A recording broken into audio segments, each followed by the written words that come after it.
Thank you for joining our Tech Talks discussion, all about women in tech. This is our first Tech Talk discussions online. We have some truly talented speakers with us who will be sharing their technical knowledge, expertise, and leadership. We would like to thank our sponsors, Cayman Tech City, who have partnered with Digital Cayman to make this all happen. If you haven't already, visit digitalcayman.com and become a member. Tech moves fast, so without further ado, I'm pleased to introduce you to our moderator, Alexandra Simonova. Thanks, Kaitlyn, and hi, everyone. Welcome to our panel discussion. I'm really honored to be able to help and moderate today. So our discussion will be around women in technology, and I'm joined on the panel today by three wonderful women, Daria Kawecka, Lynn Nguyen, and Polly Pickering, that we will go through the round of introduction very shortly, and I can just quickly start. My name is Alexandra Simonova. I'm director in the Deloitte Cayman Islands practice.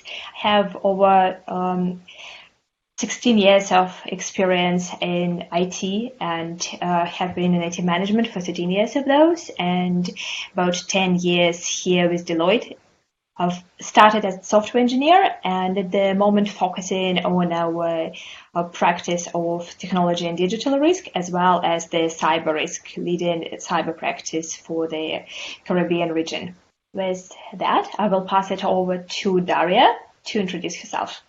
So my name is Daria, and I work as a senior software engineer for Maples.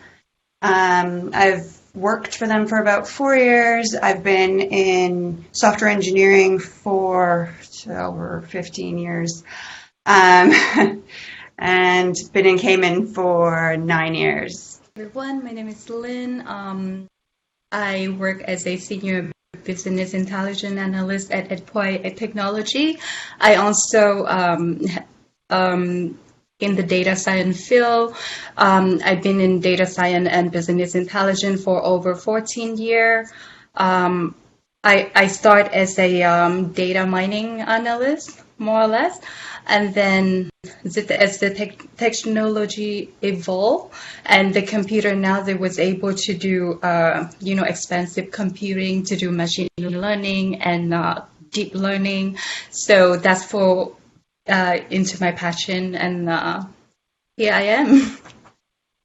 And I've been in Cayman for a year. Yeah. Now over to Polly. Polly, you have been here probably the most of us all. Yes. I definitely have the legacy. I've been in Cayman for almost 25 years, and I've been in IT services and security, starting in continuity originally back in, I think, 1996. But before that, I was actually in mechanical engineering. So I then switched gears into computer engineering, computer sciences, and I've been working in mostly disaster recovery, continuity, cybersecurity, and with a focus on email and gateway securities. So I'm the managing director of eSure, and I'm very pleased and privileged to be with such a lovely group of ladies virtually today. And I think this is a fantastic topic. So thank you for having me. Daria, we'll start with you. If you can just share a bit about what your normal day looks like. What would you be working on? What would be the challenges and like the best part of the day for you? Since we've gone off from work, there's been a lot more work and a lot more emergencies. So my days have been a lot more intense than normal. But normally, I work on Maple's main entity management system with a team that's co-located here and in Leeds. So we pick up tasks, we code most of the day, and that's pretty much it. Lots of meetings as well. What is your favorite part of the day? The actual coding. So actually being able to solve problems, the actual work itself, is my favorite part by far. Lynn, what about you? What do you enjoy the most during the day, and how does your typical day look like? Well, just like Daria, I coding a lot in C Sharp, Selenium, SQL, Python.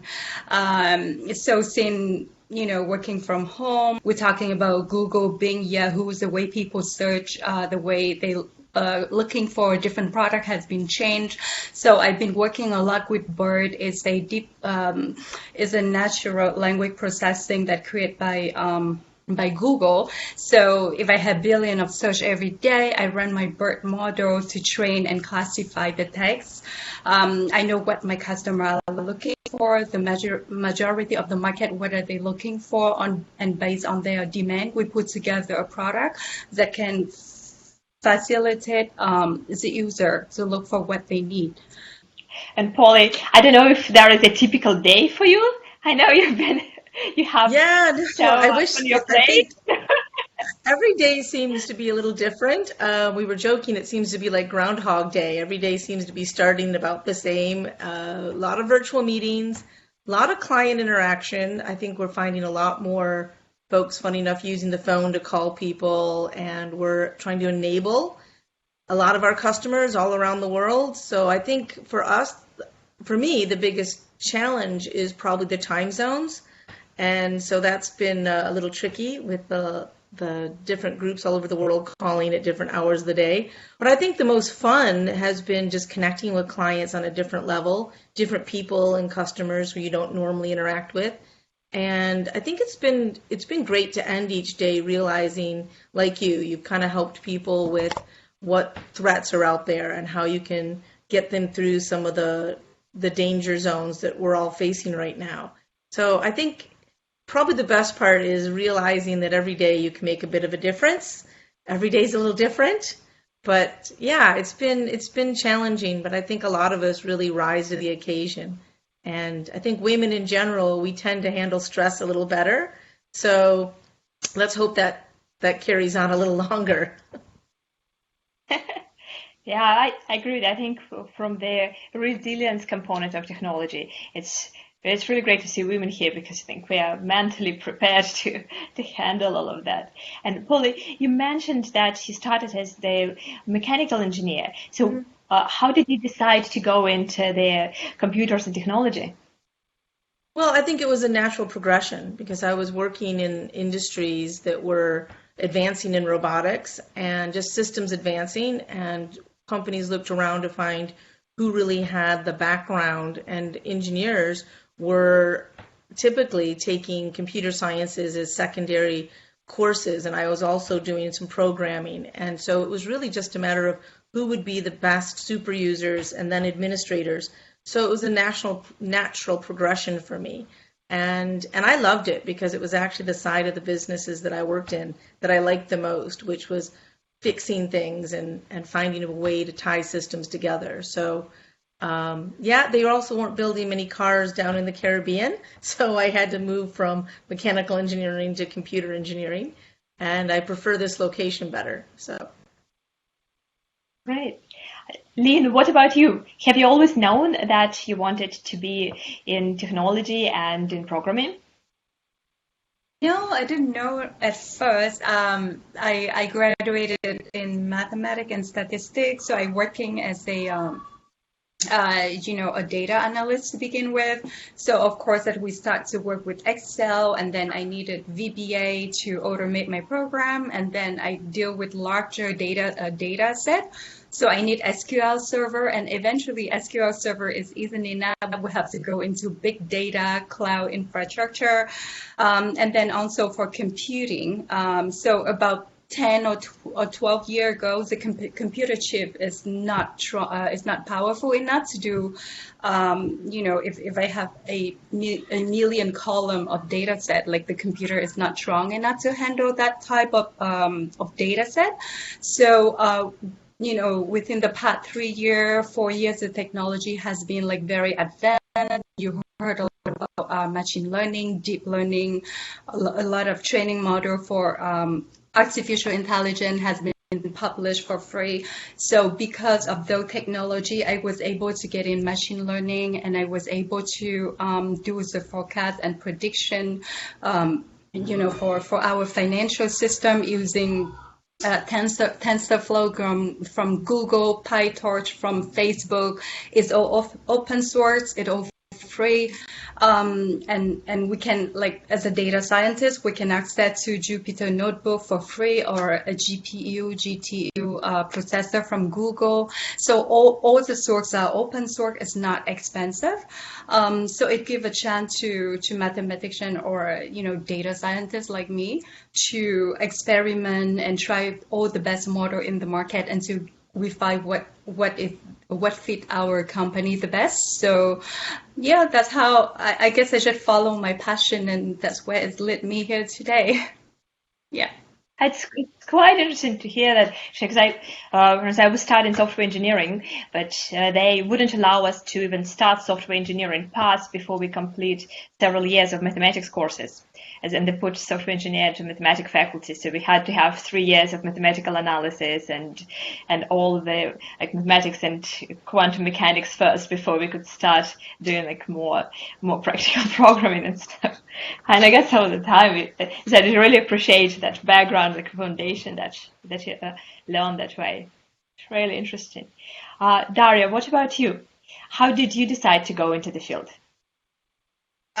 So quite a bit differently than the other two ladies. So I had gone to an art school for high school, and I enjoyed math, but I didn't really enjoy school. So lots of skipping school, lots of just really did not like school. So then I took a year off in between high school and university, or no, I actually wasn't even planning on going to university. I just took a year away and did lots of traveling. And then actually when I was away, my mom decided that I was going to go to university, and she basically filled out my paperwork for me. And when I came back, she's like, "You are going to university." So fine. So I went to university, and I was in agriculture because that was the only thing I could get into at the time. And this was in Alberta. And then I was picking my classes, because my mom picked all my classes for my first semester, and I was picking my classes for the second semester, and I'm like, ooh, computing science, like, I think these computers are taking off, and I should learn how to type. And it's ridiculous. And so then I'm like, okay, so I took the class, and I also took psychology because I thought I was going to go into that, and absolutely hated psychology because it was just a bunch of memorization. And in Computing Science 101, we started with Turbo Pascal programming, and then just logic, little logic puzzles, those kinds of things. And I absolutely fell in love with it. I had no idea what I was actually doing. I didn't realize that I was programming in Turbo Pascal until I went into, the next level. But I just thought it was okay, I write these commands and the computer does what I want. So, and then the logic puzzles themselves were just so nice. I always loved logic puzzles, so that was awesome. And then I just continued in the program. It was ridiculously challenging coming from a background of absolutely no technology. And I did get, I may have gotten put down a few times by the TAs and stuff. And so it was a little rough, but, persevered through that program, and also realized that the people that were in there, there was a lot of guys who looked really smart, and they would raise their hands a lot and answer, every single question. And I always felt so I'm like, oh, okay, I'm not good enough. And then tests would come around, and the results would come around, and I would peek over everyone's shoulders to see, how am I doing compared to them? And I was doing awesome. And I'm like, okay, that's fine. So yeah, so that's how I got into it. And then just some lucky, supportive people along the way that got me into web development. So it's full stack development. I don't do style sheets or anything like that. It's the full stack development. And yeah, that's how. And Lynn, what about yourself? What technologies that you currently use you like the most, and which technologies do you look forward to? Well, right now I use a lot Python, TensorFlow, Google product. So I deal a lot with machine learning and deep learning. So I have a bunch of data set what is the insight in that data set? How can I pull out intelligence out of it? So now we are on the online marketing business. How can I dominate this, SEO market? So I also use C# and Selenium to see who are there on the market, who had the most market share. What can I do to dominate that market? So challenges come every day, but eventually what I would like to do in the future is to, I see a lot of machine learning is applying in healthcare. So for example, if they do a MRI scan on the brain, then they can detect the certain pattern in the scan or the X-ray, and to enable to detect what are the probability that this person had a disease, etc.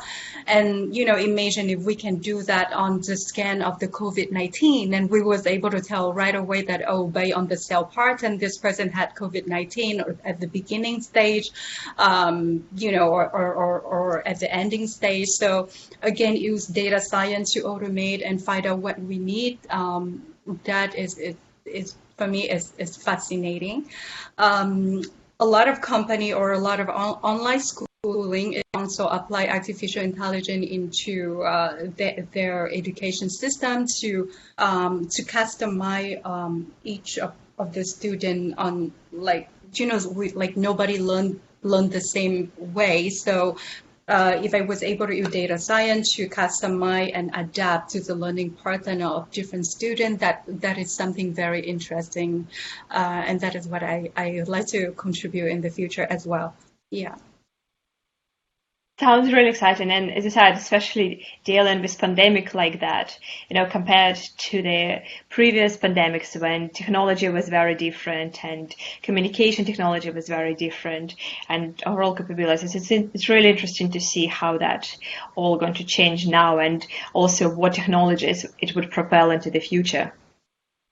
And Polly, what about yourself? Because you work with a number of different technologies for both resiliency and security. And what is, if you have a favorite? I was going to say, it's hard to pick a favorite, It's like having 31 flavors of ice cream. They're all exciting. They're all evolving. I think the things that I like the most are things that are actually revolutionary instead of evolutionary.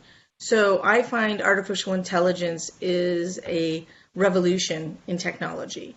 And I mean, going very sort of out there, looking at articles and seeing things where AI is actually working in microbiology and people are training bacteria and keeping an eye on where it's going to go into biosciences. That's the really fun stuff that hopefully our next generation will get to play with. In today's generation and what we're doing, I think the thing I find the most amazing is AI being tied in today's systems. So from a cybersecurity standpoint, the solutions that we have today can't really predict, and they can't zero in on any kind of zero-day attacks. And I do feel like we're all kind of living on borrowed time. And the fact that there is this malware as a service, and there's this very deep belly undercurrent of a dark web economy that is really rising up, I think that reliance that we have on IT and legacy staff and traditional ways of doing things with software or antivirus, it's very costly, and it's not going to be fast enough to get to the root of the problem. So I think artificial intelligence and some of the next generation endpoint detection response tying into systems for attacks on 0 day are probably, the AI advancements is where I like to think we have our greatest hope. So that would be my favorite flavor of the day. Thanks, Polly. Yeah, it's really interesting. It's almost like cyber war. We're advancing the technology, but at the same time, cyber criminals using those advancement technology. And you see the same with AI. We are using AI to combat them, but now they have access to AI as well. So they're using it for attacks. So it's catching up on both sides. Quite fascinating story. And Paul, switching gears a bit and talking about you and your career, what achievements in your career are you the most proud of? And on the other side, what challenges did you have in your career being a woman in technology? And if you felt any gender differences, both as advantage or disadvantage?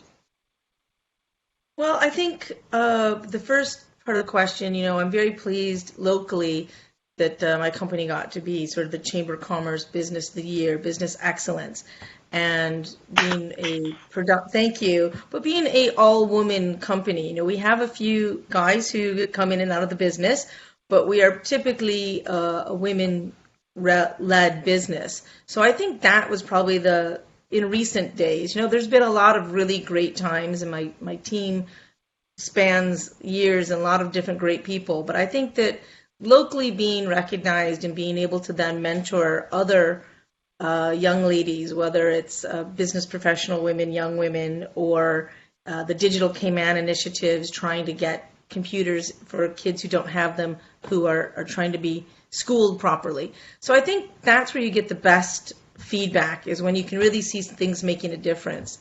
The second part of the question, the challenges, well, I think it's in every industry. I think women actually have an advantage in technology because of our, like you said, resilience. There's a bit more of I think, a calm level of being able to handle crisis management. And I think that is our strength.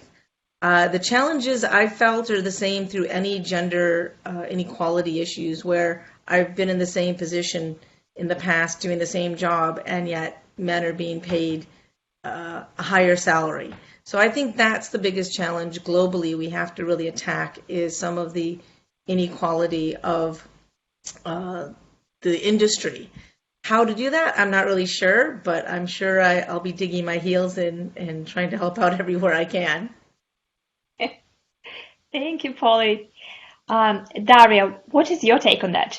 What do you see as key achievements, and also if you had any challenges being a woman in technology? Sorry, what was the first part? First is the bright part of the achievement, and second is the achievement. You had any challenges coming with it. I mean, I've been a software engineer, and that's been my role for pretty much my entire career. So, while I've held some leadership positions, and I don't know how to exactly say that, but while I've had some leadership positions, I don't have the same, I feel like, accomplishments as probably the other two ladies do. My, bright parts of the career are when I can just solve problems. My very first experience in web development was still when I was doing university, and a professor took me under his wings. He had a company running out of the university, and I worked for the Sexual Assault Centers of Alberta, just creating a form for them to collect information. And then I got to go around with the director of the Sexual Assault Centers of Alberta to train all the ladies. And I just don't think it would have been the same feel if I had been one of the guys from the department. It was very interesting. The women were very open and just could get really a good feel of what they needed, and to be able to solve, to help them do their jobs, basically. It was a very interesting and challenging thing, both technically and also just emotionally. Here, like, you're doing a form collection for sexual assaults. It's a little, things you don't really want to think about all the time. As for challenges through my career, I think I've experienced them all. From early on, sexual harassment, and that one was a funny one, where you think it's like never going to be happening to you, and then you're like, do I really want to be that woman? Do I really want to be that one that's going to bring this up and say something about this, to the higher ups? But then I thought about, okay, well, what about all the people that come after me that this particular person's going to be dealing with? Like, this is super early. So for those, I should say something, just so this guy, gets something, some kind of talking to before he is actually in a true position of power.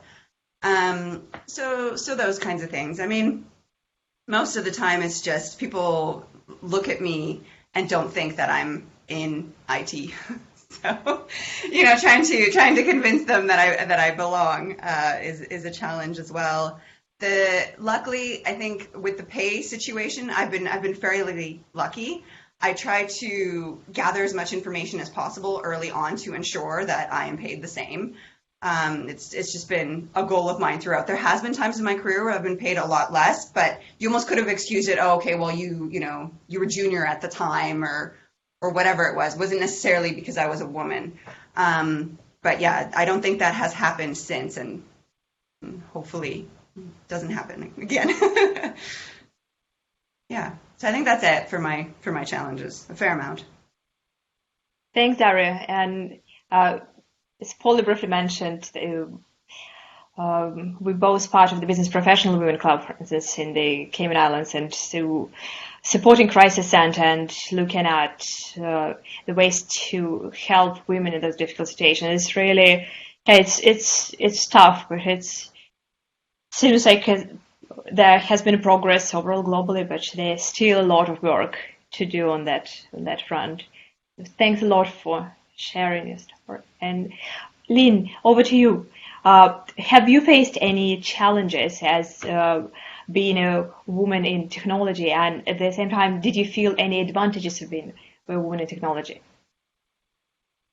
Well, of course, just like Daria, I face sexual harassment, and I have to stand up for myself, even though, and I don't like to play victim. I chose to be a fighter, because whoever come after me, I don't want they to experience whatever that I've gone through. So yes, I stand up for myself. I don't, scare of people with power and authority over me. Yeah, and so being in IT, a lot of men look at me like, oh, like they judge me based on my look and my like not my intellectual, but rather my look. So I have to push it really, really hard.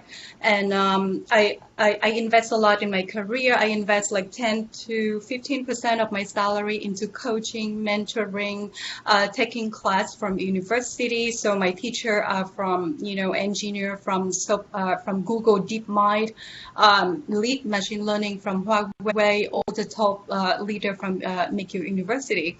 So when I was in Montreal, I had my own incorporation. I was working as a IT consultant for PSP Investment, which is, I think, is the second largest pension fund in Canada. So of course, that when I'm facing with other IT consultant like me, I need to sell myself. Okay, if you think that I'm wrong, but look, my mentor are, the head of Huawei machine learning department and the head of Google DeepMind in Montreal. You cannot discredit me for what I do, right? So, to push away the harassment, I always have to, very bold, always in front, always know what I'm talking about, always stay ahead of them, of the game, so that people don't look down on me. And before I left Montreal for Cayman, and one of the IT consultants came to me and said, Lynn, men look at you. They thought that you're like gentle and stuff, but when they talk to you, they are terrified of you. And I take that as a compliment. I'm like, oh wow, that's good. They better be. Yeah. So I guess as a woman we have a disadvantage, but we also have an advantage because women are perfectionists. When we want to deliver a product, we always push it into perfection. So and then we're also very good at influencing people. We know where to get what we want, what we need to achieve, what we need to deliver. So I think that is the advantage of being a woman.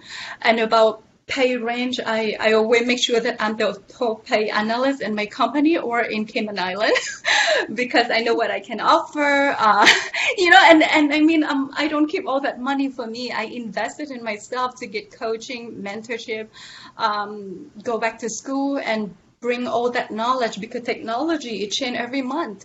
And how can I make sure that my company always get the best? I always want to deliver the best solution, but I want my price for it, so. Very, very inspirational. And as you talk about the importance of mentoring and coaching, what advice would you give to younger women who are choosing their career and who are considering technology, or women who are thinking of switching into technology? Well, today I think we have a lot of advantage. Like we have Datacom, Coursera, AWS is giving data science certification for free. If you want to learn about cloud technology, Google Cloud Platform is giving cloud on Coursera. And if you sign up for a certain timing, you got like $300 credit to use a cloud platform. You have ton and ton of example available online. What I would suggest is to other women is follow your passion. If your passion is, building website, building a machine in C++ or in data science, whatever your passion is, there's plenty of online class that you can go and take experience about it. Also, there's a lot of a professional on LinkedIn that you can reach out to and ask them for their advice. In my case, I go to McGill University. Now McGill is offering online classes, and they have a website with all type of tutor for any kind of language. So every time if I get hit my plateau in Python, I don't know what to do. I always go and reach out to all the experts that I know on LinkedIn at McGill University, and I should have an open conversation with them. Hey, I'm looking for a tutor. Would you like to be my tutor? And then when they show their interest, they tell me the rate, and then, if we mutually agree, then we just work everything over online, which is really convenient. And also, since I came from the IT consultant world, I know, hundred of programmer like me, but in different areas. So let's say tomorrow I need to do like a quick code in JavaScript. I can always call them up. Hey, can you tutor me this piece of code? I need that specific code. I can have it easily. So I think I'm quite advantaged, by having a large network of coder that helping me, or sometimes I can help other people for free if they need my help, so. That's great, and thank you for sharing your knowledge and the expertise that you have as well. Daria, what is your perspective on the younger women who are considering their career in technology at the moment? Is there any advice you would like to give them? Just persevere.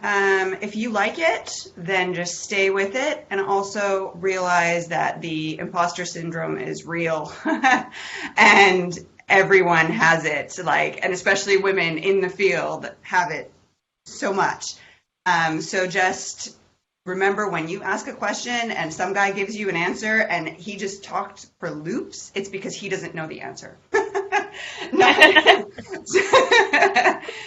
Because if he knew the answer, it would be a straightforward answer and you would just get what you were looking for, not sent for a goose chase, a wild goose chase, basically. But yeah, it takes confidence, but it's worth it. It's a very good field to be in. I mean, in these times right now of, the coronavirus and all that, this job is invaluable. It's great to have. And, you can work anywhere in the world. You're not limited to just, where, for example, in Canada, in Alberta, there's oil, or, now oil's going down. Now everyone's panicking. You can move around different industries. You can do lots and lots of things. So there's lots of options in IT, but just persevere if you enjoy it. Thank you, Daria. And Holly, I'd like to go to you for the closing remarks and for the closing advice on the women looking at the career in technology. Well, I would probably say, going back to what Darla said, when she went into university, one of the first things she looked at was just being able to type. So I think starting at the elementary basics, getting people onto keyboards, getting people into some basic programmings. I think there's some terrific STEM programs and different community activities that are involved. I think you start as early as possible with getting girls involved in science. And that could be all kinds of different areas of science, not just computer engineering. So I think if we start at that very young level, that's where our biggest hope is, to really get women involved in technology. And technology is growing, and we're going to be seeing it moving through all the industries, as all the ladies here today have said. I mean, we see it in finance, we see it in industry, we see it in medicine. So I think having that love for technology is the first challenge that we all need to instill on the next generation of young women. And again, I just hope that we can all do it together. And it'll be the next challenges. Hopefully we'll get through this coronavirus. I have to agree again with Dara. I think we're very lucky to be in this industry so that we can move around and we're not restricted to the physical world around us. So I think with that, we have to really, appreciate what we have and hopefully pass it on. Thank you, Polly, and thank you, Lean. Thank you, Daria. Thank you, ladies, for all the insights today. And Kaitlyn, over to you now.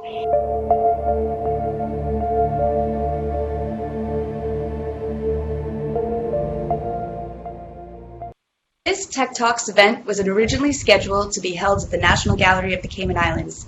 Due to present circumstances and to keep our community safe, we've moved the discussion online, but wanted to touch base with Natalie Urquhart and Maya Matu, who are using technology to make the National Collection and current exhibitions as accessible as possible.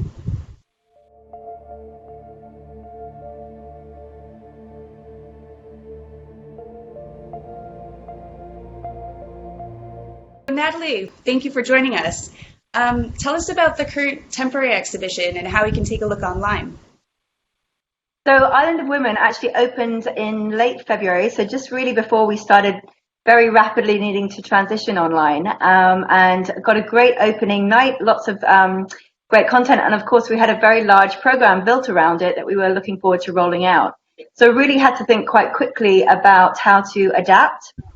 Obviously, we're looking at all the resources in the National Gallery right now about how to present easy to download or easy to access resources for schools and families at this point, which we'll speak more about in the conversation. But we were very fortunate to have received a grant about a year ago that is specifically for recording our temporary exhibitions as virtual tours. This is obviously pretty new to the National Gallery. It's a technology grant from an international foundation called the Phil Foundation, and it's really been making a great difference. We sought the grant because obviously we have a lot of community in the sister islands which don't get to come to Grand Cayman and to our exhibitions in person very often. So really that was what underpinned the core of this project. But of course now it's serving us in many more ways than we anticipated. Excellent, thank you. Maya, tell us about the online resources that are available for parents and educators. Yeah, so as Natalie said, it was really vital to us that we maintain the commitment that we have to the community in providing educational resources to go along with all of these amazing virtual tours that we're now putting up. We also have the collection online as well. So there's a lot of information out there, and for us it was important that we find a way to digitize the education programs that we have going as well. Back over to you, Natalie. What do you see around the world, what galleries and museums are doing? Are you seeing any trends about how they're using technology? That's a great question, and we are keeping very close tabs on that because, of course, as you know, we are not the tech people at the National Gallery. We're learning as we're going, and fortunately, with things like Zoom and social media, it's a lot easier than it used to be. And we're trying and testing all sorts of things. And a lot of those ideas, of course, are coming from other major museums that have great digital departments. They may already have a really good online teaching presence. We're seeing a lot of virtual tours happening. And of course, that's something else that we're sharing to our own platforms is we're not creating all of the content, although we do want a lot of it to be local Caymanian cultural resources. But if there's other great content out there that is transferable for different types of schooling, again, Maya mentioned the curriculum, then we really are just forwarding those links. So there's been some great stuff happening at MoMA. There's a great digital museum resource called Museum that are posting on a weekly basis different types of digital engagement, how best to do that for education resources or membership and audience engagement. So I think one of the exciting things about being kind of forced into this moment is that our team are all learning as well. And we're having quite a lot of fun doing it. And we're cognizant at the same time that, people have different sort of access points to technology. So making sure that the community maybe has some printed resources and is able to pick up some art materials as well if they're limited. I think one of the most exciting things for us so far is that, our virtual tours are actually being recognized and picked up internationally, along with people like the Louvre and MoMA and the Tate. And that's pretty cool. It shows you that even as a small museum in this digital realm, you can make quite a big impact. So that was quite uplifting for everyone that's been working hard to make sure that we're getting these resources online in a really timely manner. Excellent. And what can individuals do right now to support the National Gallery? Great question. I think we're just really keen that we try and share these links as much as possible. You know, there's no admission to the gallery and there's no costs involved in downloading any of these great education resources that are being created. There's no cost going on the virtual tour. So it's free material that supports any kind and any level of learning, whether you're an adult looking for some creative pastime from home, or whether you're a school student that's tasked with doing a lesson on geography that, again, might have been adapted in the National Collection.